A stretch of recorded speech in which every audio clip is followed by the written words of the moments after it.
He's taking us on a trip, which is fun because we haven't been on a trip for a very long time, Years. Brian. It's been years.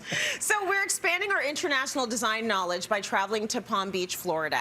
So you own a place there, Brian. I think a lot of people would be surprised at what you will find in Palm Beach, Florida. Yes. Because it's its own little nook. It's its own special place within the state. What do you love about it? Well, if you go to that part of Florida, on the East Coast, you should go see it because people don't realize that Palm Beach is an island. It's surrounded by water, and there are bridges to the island, and then the mainland is in West Palm Beach. Right. But it's very historic because there's no high-rises on the island, and a lot of the architecture dates back to the turn of the century and up to the 20s and 30s. Okay. Up till just after the Depression, before the war. So you see all these beautiful buildings, and there's a very big Spanish influence in architecture. Got it. So I want you to see, and color. So which sort of makes it a bit of a standout. It looks a little bit like a European enclave in North America. So let's talk a little bit about the hotels, the restaurants, like what are we seeing, the stores? Well, this is what I love because you're allowed on the island to drive golf carts. Not everybody has golf carts, but this is the Colony Hotel, and you can see they're pink. Their pink golf cart that takes you to the beach, and there's shuttle buses to the supermarket with the surfboards have palm leaves on them, so that's awesome. Cool.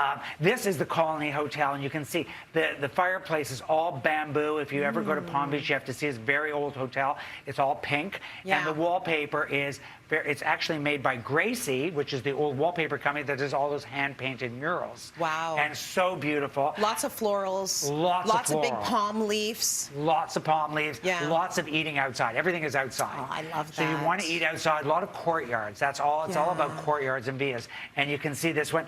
And this is one of my favorite stores. It's called Hive. And it's a home store. And they lacquered part of the room.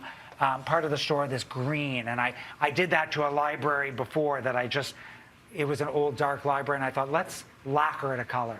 I just can't believe that's a store. That's a store. That's not a home, that's a store, and that's beautifully done, like the details are stunning. Lots of great stores there, very unique stores, and let's go. Now, this I love, and this is really defines Palm Beach and Florida, which is color. Let's talk about the color palette because we're seeing a lot of the greens, but we're also seeing a lot of other colors jump out here. Well, look at this. This was the inspiration that was for my patio collection because I saw familiar. this. Yes, you can see this. See?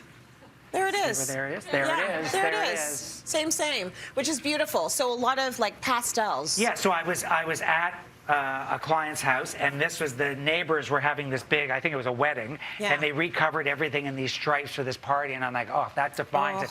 All about these pastels. And what's different is in Florida, you know, women wear pastels all the time. Yeah. Men wear pastels. Ooh, I love so you'll that. see men in, some shouldn't be wearing gingham pants, but they're wearing pink gingham pants and orange blazers and yellow shirts, but lots of color. Lots of color. And that's right on the beach. Like, hello. Right on the beach. Like, there is the beach. That is stunning. The dishware is stunning. The dishes, yeah. It's all about fun and entertaining. Really what defines it also is the architecture. Yeah. And look at these buildings. These are houses that were built in the probably 1910, 1920s. Okay. So you see that Spanish influence. So it's a really feast for the eye. Like, look at this architecture.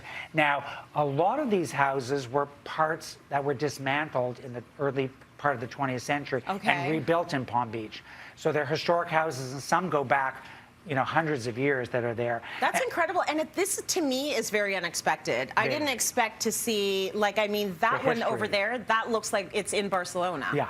Like, there's something so unexpected about seeing all of that European architecture. That's why you have to come up here, because it's not all new and shiny and high-rise. It's not all new and shiny, and I love that. And also this whole idea and the will to maintain facades that are originals. Very, very, very strict architectural control on the island. That's great. You can't even paint your front door without approval. Oh, really? Yes. And this, look at this. This is what I love, is a lot of the houses have these gates as their front door, and then you have the wood door behind it. Cool. So in the daytime, you open the wood door, and you just let the breeze go through the house. You don't need air conditioning. Well, a lot of them didn't have it. You use the breeze. Or still don't have it. So isn't that beautiful? We just did that in a house recently that had this big wood door. Yeah. We had to go to the city, go to the Architectural Review Board, and we showed it, and that's what they keep, and the dogs are just sitting by the gate all day long. It must be fun for you to be able to do design projects there. Because it's so different. Well, it's different. The climate's different. The folks, they're going to be more open to things that people here in Canada will be like, absolutely not. Correct. But you go there and they're like, no, I want a pink house. Correct. Right? Correct. Yeah, So don't that's do a kinda pink cool. house in your neighborhood.